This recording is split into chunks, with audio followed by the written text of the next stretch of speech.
My name's Xianne Berger. I attended the Girls Prep Lower East Side Middle School. I started with them back in kindergarten, so I've been with them at maybe, 2007, 2008. I graduated from middle school in 2017, and I'm currently in my first year of college. I attend BMCC. So you mentioned that you're currently at BMCC. So what is that experience like? You're in your first year of college. So just curious, what is that experience like, and how are you enjoying? Are you enjoying college so far? Like, what's the experience like? Honestly, college is not exactly what I thought it was going to be. It kind of reminds me a lot of like high school and middle school. Um, just the people and the teachers, like they always say in high school, like, oh, college is going to be nothing like this. They're going to be way harder on you. And I feel like it's really not like that. I feel like they're strict on you in certain ways. Like you are still getting the education that you are there for, and you are still being prepared for your future career. Um, but as of, it's only my first semester. So as of right now, I can say it's pretty easy. I really like it. The people that I'm there with are super nice. I'm just really anxious for finals that are coming up soon. But other than that, it's been great so far. They tend to make it out to be some sort of like you're going to be independent by yourself, you're going to have to struggle, but it's not like that. It's once you make friends and you meet the right people, it's kind of like a little family kind of thing. Like everybody just gets connected and you end up hanging out with them outside of school. So it's just like, I feel like we really need to change that whole perspective on college once you leave, because it's not like you're jumping straight into your career. Like you're going to school to further your education, which is going to help you for your career. I like how you said that. I never thought of it like that, actually. That's actually something I never thought of. I have a younger brother, so he's about to go to high school. And then eventually he'll, if he decides to go to college, I think that's so important, right? That you said, when you go into college, you don't have to know right then and there, right?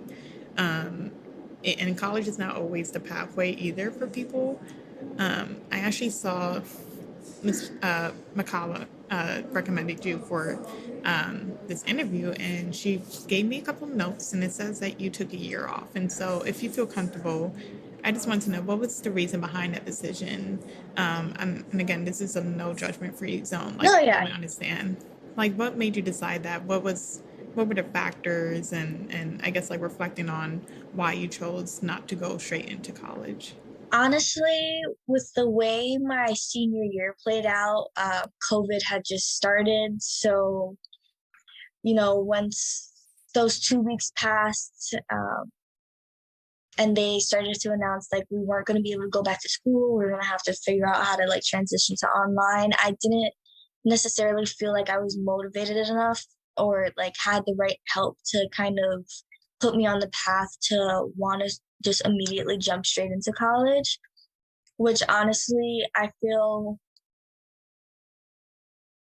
like it was the best for me kind of, because during that time, like I felt like I really had the opportunity to grow and like actually figure out who I was or like who I'm going to be, because I still don't know who I am. Like I'm only 19 years old. Like who's to say I have everything figured out already? But during those like few months that I wasn't in school, like I got a couple jobs. I was making my own money. I was traveling with my family. Like I was genuinely enjoying my life while also being able to get through school. Like I feel like that year off of once I like after I graduated, I felt like I finally had time to breathe instead of having to go right back into waking up every day at a certain time, doing large amounts of work. Like I genuinely needed like my own kind of like woosah kind of thing. Um, but I definitely was supported by my family, because it's like you said, like college isn't for everyone, and they kind of wanted me to have the opportunity to think on what I actually wanted to do, because once I graduated, I was what's next? What am I supposed to do? Am I supposed to know what career path I want to take? Am I supposed to know what I want to major in? Like, what's going on? And they kind of just sat me down and they were like, we're going to support you through whatever you think is best for you. At the end of the day, it's your life. So whatever you think is best is what you should do. So that's why I decided to take that little break.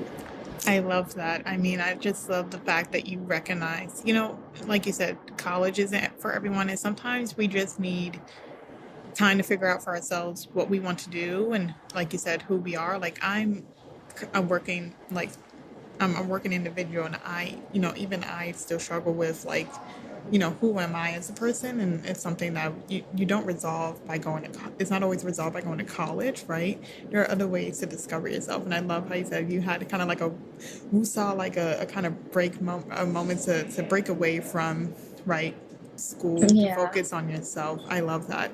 And here at Girls Prep, we are starting to really recognize that college completion, while it is a great, of course, pathway to go to, it is not always the best pathway for every student. And you're a shining example of that, and how you can benefit from having the opportunity to do what you want to do and what you think is best for you. And I love that you spoke on that. No, yeah. I feel like it definitely goes back to how like high school teachers tend to make it to be this big thing. Like, you have to figure out your life now. If not, you're going to be lost in the future. Like, at the end of the day, like, if you don't feel like you have your life together or feel like you can actually be yourself in order to put yourself out there and do more, then you're not going to feel like you're actually doing things for yourself. Because it's kind of just like, if I had gone into school immediately, I would have felt like I was just doing it for other reasons than me being like, no, I'm going to school for myself. Like, I'm doing it because I genuinely want to learn. Because like, my major is childhood education, so I want to be a teacher. I want to be like a kindergarten teacher, and it took me a little while to figure that out. But that doesn't mean that I didn't have a plan. Like, it wasn't just like, oh, I'm done with high school, I'm gonna just live out the rest of my life, go get a job at McDonald's or something. Like, no, I just wanted the time to be able to think on what I actually wanted to do. Like, this whole thing of like, time is passing you by, you have to know what you're doing, like, time is money, whatever. It's like, at the end of the day, yeah, days are passing, yeah, the hours are going by, but if you don't know who you are, or if you don't give yourself the chance to figure out who you are, then you're just going to end up lost anyway. So, you know, it's just, a lot of it has to do with like making sure you're okay before you think you're okay to do something. One question, I guess maybe it's a two-part question. The first is, how did you decide that you would be interested in childhood education? Like, how did you come to that decision? The second question is more about girls prepping, your experience, and if that had any influence on your decision to go into education. We'll start with the second question. I feel like Girls Prep definitely had a really big impact on my decision of wanting to go into childhood education. More so of the fact, like, Girls Prep is really a family based kind of school. Like, I never felt like I was outcasted or anything like that. And I knew that because we had mainly female teachers, it was easier for me to have that connection of like motherhood kind of. So I feel like I could really go to any of them for literally anything. Like, if I was having any sort of issue, they'd be like, they would sit me down and like, hey, are you okay? Do you need a break? And I definitely felt like the love from just everybody there. Um, and going back to the first question, I'm actually like the first granddaughter and first daughter in my family, which means I have three younger siblings, two sisters and a brother, and all of my cousins are pretty much younger than I am. So I grew up kind of just babysitting a lot and helping raise them and stuff like that, which had a big impact because I realized I genuinely liked being around kids and helping them grow and helping them learn. And I connect that back to girls prep because that's what I had. And that's all that I want to do. Like, I want to help the younger kids and the younger generations grow so that when they take over for us, they are doing something bigger than we are. When we think about the generation behind us, we always want them to, we want to provide a stepping stone, right, for them to be able to achieve greater things, sometimes even greater than what we can achieve, right? Sometimes the work that we do does not happen in our lifetime, but it takes generations for the results to really show. And I think you speak to that, but also you speak about, you know, you talked about how public prep and girls prep treated you like family, like having your teachers, you know, ask you if you're okay, making sure to check in on you and your wellness. I think it's something that shows the humanity of girls prep, right? But it also shows, right, that core value of sisterhood that you guys, that girls prep really relies on. And I definitely think that value shines in you as you talked about taking care of, you know, your cousins and your younger siblings and how that plays into you going into childhood education, right? Because it does start early, right? We have to start the future at an early age. Yeah. And you know, you being a mentor, right, for your younger siblings, I think is really powerful. Oh, that's so amazing. So, what is one of your favorite moments, or maybe a moment that you remember from your time at Girls Prep? There's so many. Honestly, I did so many like extracurricular activities that it just really made everything fun. I feel like the main things that I really enjoyed was probably like the end of the year, like field days, where all the grades were like coming together and just like I said, being like just being like this one big family of like it genuinely felt like I just had a bunch of sisters. Like it didn't matter where we came from or who we were at the like it was just we were all there together in one place having a good time. And it wasn't just field day, like it genuinely was every single day because I don't think I've ever had one moment where I felt like I was being bullied or I saw somebody else getting bullied. It was really just like if there was any type of problem, it was going to get solved just because like there was no need. Like we're in middle school. Why are we fighting over these dumb things? You know, it was more so of like if you have a problem, you're gonna get helped, and just all those moments all together of like school trips or just being in the classroom watching a movie or like having a good time, just laughing. You know, when you're in middle school, you don't want to just feel like you're in school. Like you want to have a good time. You want to be with your friends, and I felt like girls prep really like knew how to properly incorporate fun into learning, which I really appreciate because I feel like if it was just one strict like education only, no hanging out, like I don't think things would have ended well. But overall, like I can't even possibly remember one bad moment at that school.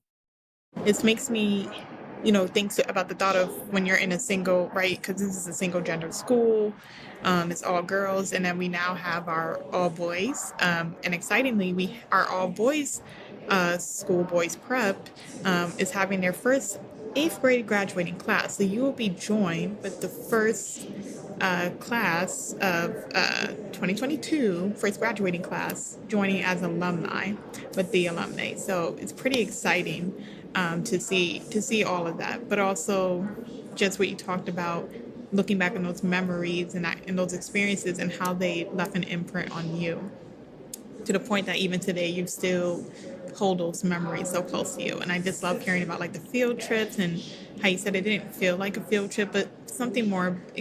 I would say like described as probably maybe a family reunion or more of a family Yeah. outing where you're surrounded by people who care about you and who support you and who want you to do really well. So I definitely enjoy hearing about that experience, and I'm so glad you got the opportunity to have that experience with Girls Prep. Speaking of like family, it says here in my notes that your grandmother was on the community council at Girls Prep. So Yeah, she was. can you speak to me a little bit more about what that was like? And also I have another note here that talks about community service with grandmothers. So two things. Just definitely want to hear about that bit about your grandmother being on a community council, what that was like, and then community service as well. My grandmother is like, for as long as I could remember, she's always been one to put herself out there. So for as long as I've been in Girls Prep, as long as she's been connected with Girls Prep, I can definitely say she was always putting herself out there to like make sure Girls Prep was set on literally anything. Like if they needed something or if they needed her to do something, no questions asked, she would drop anything for the people at Girls Prep. I actually visited last week, I want to say, and everyone there was like, "Oh, how's your grandmother? Is she coming? Like, when is she gonna come back and visit us?" Like, and that just goes back to the family thing. Like, even though we're like at school wise, like we're not actually like fully related, like teachers to students, but it's like you would never know. No matter like what skin color or what your background is, like if you were to walk up in there and you would just randomly decide to like, oh hey, this is my mom, like somebody would genuinely believe you just because of how we all like of the relationship that we had. And I feel like my grandmother definitely advocated for them a lot, like especially when it came to like Donny Park field trips. Like my entire family would attend girls prep functions, and it's just, I don't know, it was just like the connection. And I still remember like at the 8th grade graduation when they had her do her speech, and just seeing her up there, just seeing her like how happy she was and all the relationships that she had made with everyone. It felt good to know that there was that sense of just closeness, I guess. Hearing about your grandmother's close connections and um, just hearing how she, even speaking at the 8th grade graduation, I mean, that must have been like a really memorable experience for you. And again, it goes back to, like you said, talking about like family, community. There's definitely a strong sense of that when you're speaking about your grandmother and her involvement in girls prep, but also how she was an advocate for girls prep. That's amazing, and I'm happy that you and your grandmother got to be able to experience that with girls prep, and that it was a memorable experience and one that brought a lot of joy. I hope to both you and your grandmother. And so I we are nearing the end of the interview because I don't want to hold you too long. So the last question I have is just about um, what is one word you would use to describe your public prep experience? That'll be a tough one. um, I guess overall it was just comfortable, kind of. Yeah, I'd definitely say comfortable. And again, that has a lot to do with like the close relationships and the sense of family. Um, Not feeling like I was ever like not gonna be helped. There was never a moment that I really felt like I was alone.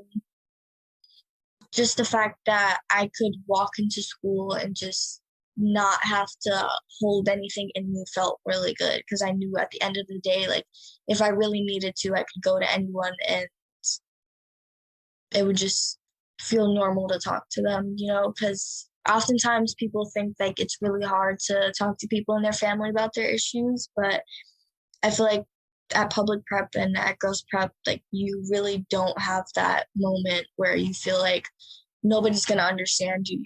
It's more of, it's not just the school and it's not just an organization. It's a place where you can go to learn and you can go to actually be helped and not feel like you're going to be judged. Like they're just going to welcome you with open arms. Exactly. And I think, you ended on a really strong note, right, about the warmth and the joy that you experience, and also how welcoming, like you said, it was to be a girls prep that there was always an open door. I love that. And so, we are at the end of the interview, and I want to thank you for your time. I've heard so many wonderful things, and I do wish you the best of luck at BMCC.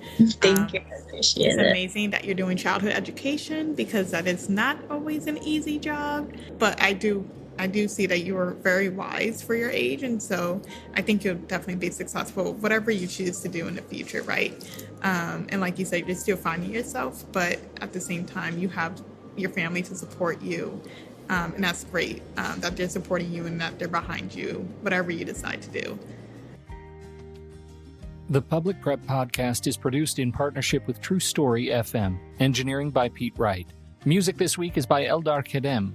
If your podcast app allows ratings and reviews, we hope you'll consider doing just that for our show. But the best thing that you can do to support all the inspiring voices of our public prep scholars is simply to share the show with a friend or colleague.